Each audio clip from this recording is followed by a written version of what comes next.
Swastiastu. Perkenalkan, nama saya Gusti Ayu Putu Purwanti dari kelas 11 IPS 3 nomor absen 3. Di sini saya akan sedikit menjelaskan materi tentang sadarsana. Sadarsana, kata darsana berasal dari akar kata dres yang berarti melihat. Kata darsana mempunyai artian penglihatan atau pandangan.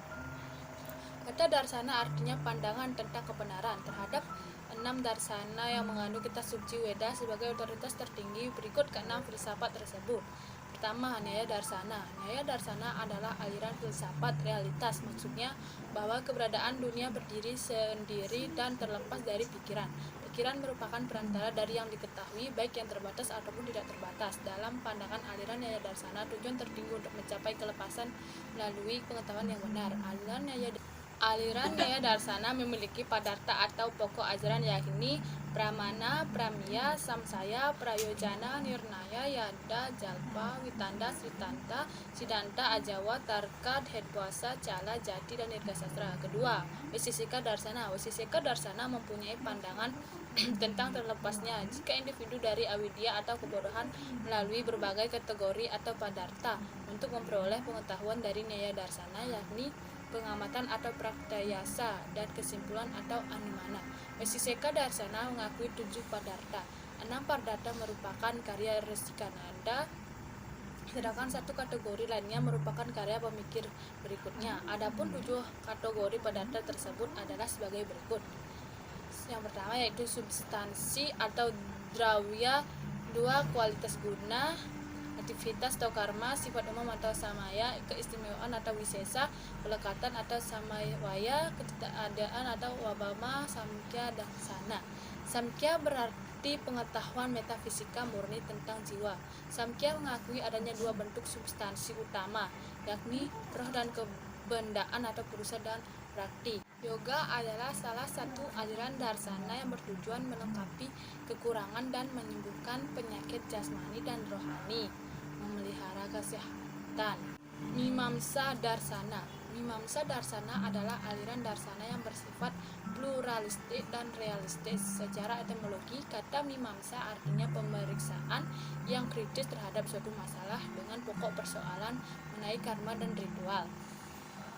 Mimamsa Darsana menjelaskan tentang imediate, yaitu pengetahuan yang diperoleh dengan tiba-tiba, baik langsung maupun tidak terpisahkan.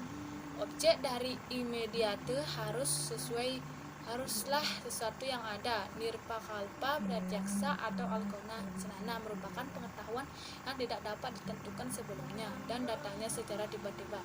Mediate adalah pengetahuan yang diperoleh melalui media atau perantara, upamana sabda, artati atau perkiraan tanpa bukti, anupalabdi atau tanpa persepsi. Mimamsa Darsana juga menjelaskan mengenai metafisika meliputi pandangan umum, sakti dan jiwa. Pandangan umum mimamsa bahwa dunia adalah kekal, tanpa diciptakan dan tidak akan lenyap, tetapi semuanya diatur hukum kama seperti kehidupan jasmani sebagai tempat jiwa untuk menikmati atau akibat perbuatan, atau bogayatana indriya sebagai alat dari jiwa untuk menikmati rasa suka dan duka, atau boga sadana objek-objek yang merupakan buah dari suka dan duka, atau bagya sadana. Sakti dan apurva maksudnya adalah setiap benda memiliki kekuatan tertentu yang ada di dalamnya yang dapat dilihat manusia. Apurva suatu jembatan yang menghubungkan sebuah ritual dan buahnya. Kata apurva berarti tenaga yang tidak tampak. Jiwa menurut Mimamsa dipandang sebagai substansi yang berbeda dengan tubuh, indria, dan budi. Substansi dalam Mimamsa berjumlah 9, yakni tanah, air, udara, api, akasa, akal, waktu, ruang, dan jiwa. Pokok ajaran Mimamsa berikutnya adalah etika. Pokok ajaran etika adalah kedudukan Weda di dalam agama, kewajiban yang mendasar, dan kebaikan yang tertinggi. Kedudukan Weda di dalam agama bahwa Weda sumber kebenaran yang abadi. Kesetiaan terhadap hukum Weda merupakan bentuk menjalankan perilaku yang baik dalam kehidupan.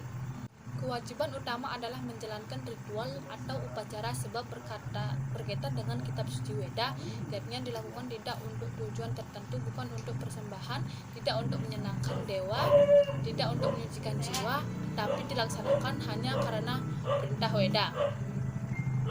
Kebaikan yang tertinggi adalah ketika ditemukannya kebahagiaan sejati atau surga.